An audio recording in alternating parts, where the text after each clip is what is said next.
Hi, we're back. And today we have Carrie. She's back with us. Yay! Carrie Lee Shinley. She will be on in a few minutes showing you proper form. But today, let's call it Sex Friday. We're going to talk about sex a little bit. Woo! So if you're under 18, please get off of the Facebook video right now.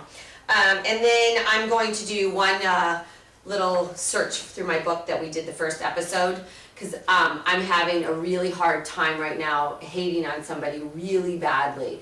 And I've just realized that hate is just, it's eating me away, and you kind of got to get rid of it. And I think that I haven't looked at this morning, thought I would do it with you guys to see what the book says. Yes. Okay? So anyways, but let's start with some sex things, because I want to get to Carrie quickly. Okay, so this was in Cosmo, of course. The first question this reader wrote in, she said, I'm very self-conscious about how I look when I'm climaxing, which it makes it difficult for her to go over the top. Do men really judge that kind of stuff? Huh. Let's really not care and hope that they're not watching you when you're climaxing. I think it should just really be the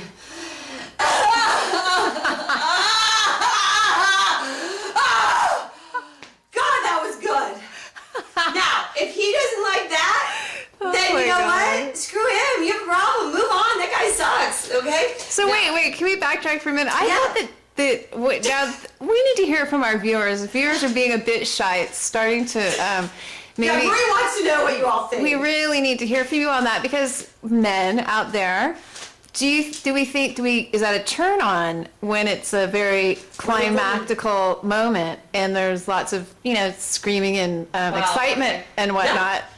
Well, there's lots of...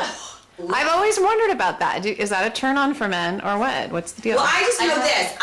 Go ahead, Kara. No, it's okay. Okay, well, I know this. I have no idea what's going on with Mark's face. I'm too busy with my own. So I can't imagine that you would really give a shit, because I don't care what's going on with anybody else. I'm just personally thinking about myself.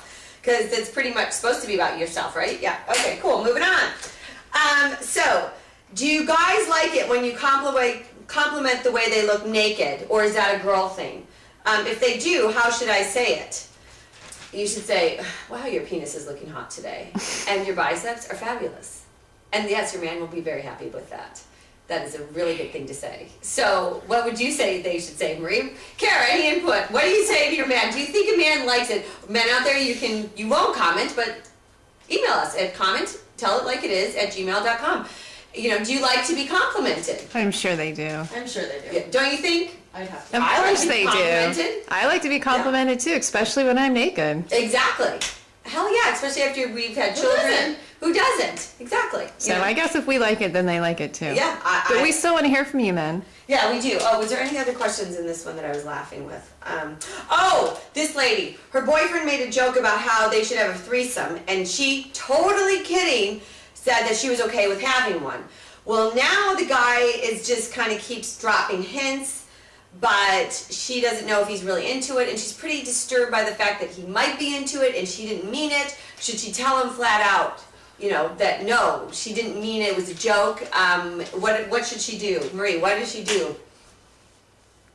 Marie's speechless. I say she flat out says, no, I'm not. I hope you weren't taking that seriously. I mean, I honestly think that this is meant for a serious sit-down talk, because that's a huge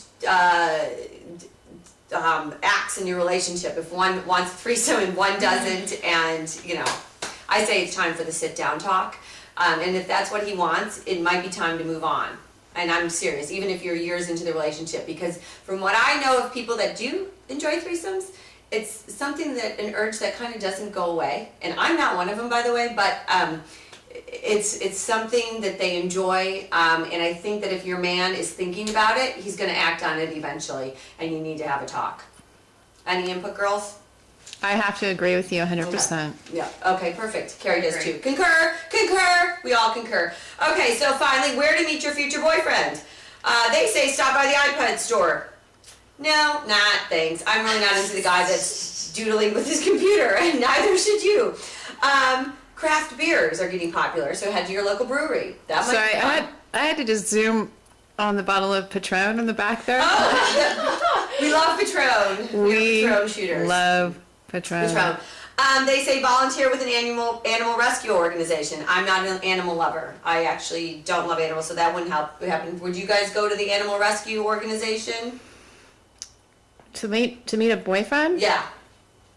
It sounds pretty lame, actually. Go to coffee probably not. tasting. Coffee tasting, really? That's not a good place either.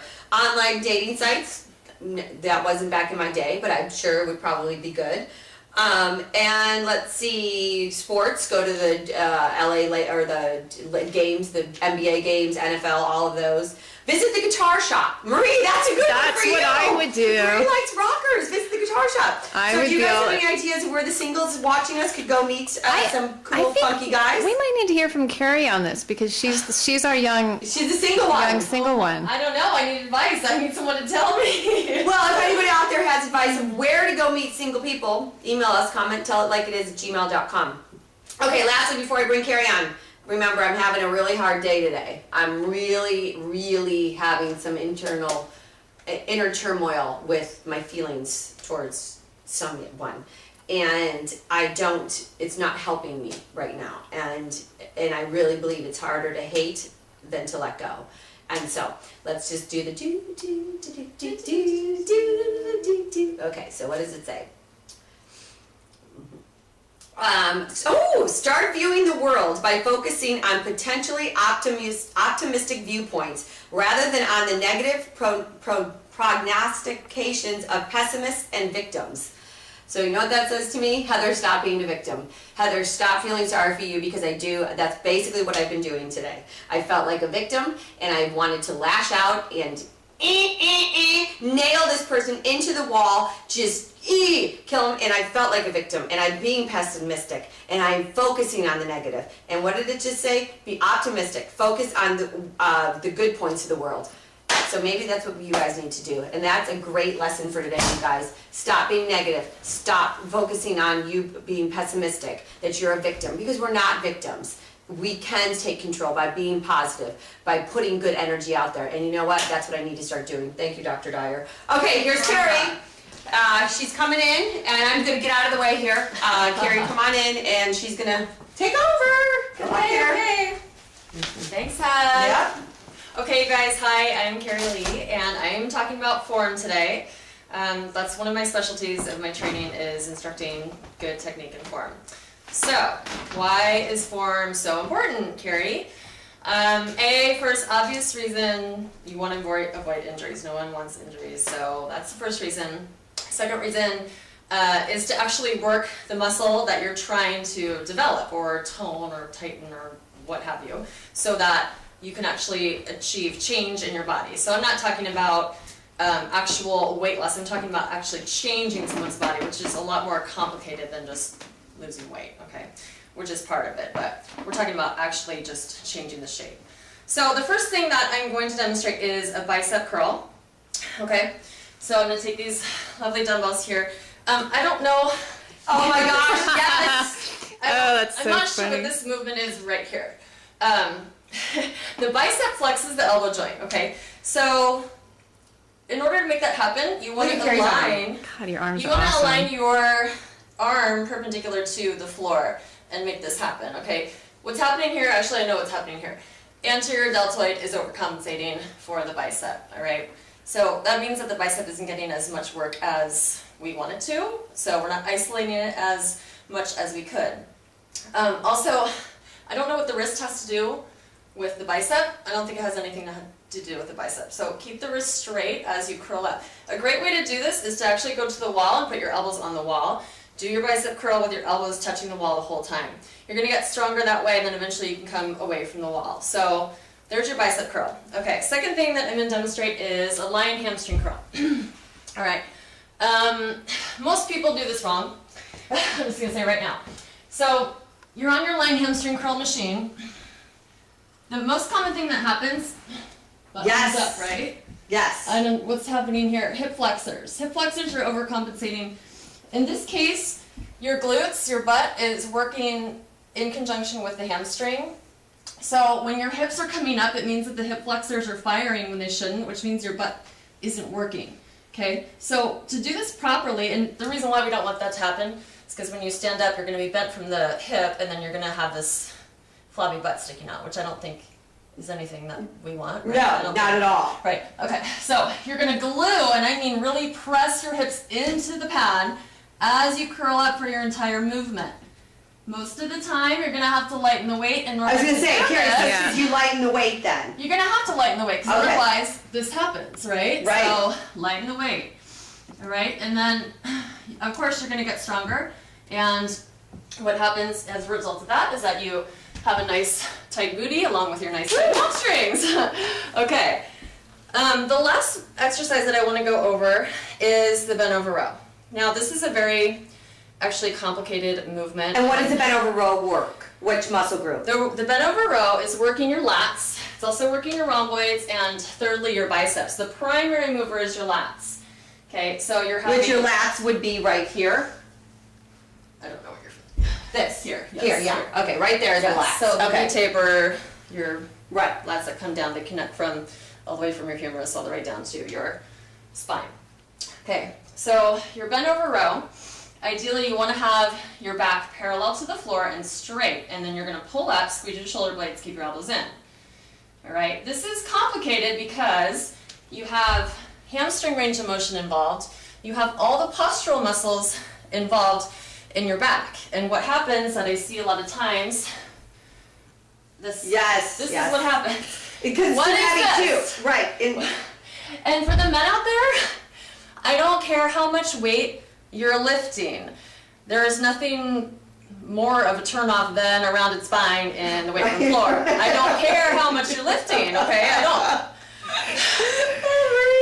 If you can't get your spine parallel to the floor or close, I mean like a couple inches up, go to the seated row, do the same movement with your torso supported, and if you want to learn how to do it, then work on your hamstring range of motion, strengthen your postural muscles, check your ego at the door, and then cut your weight in half, okay?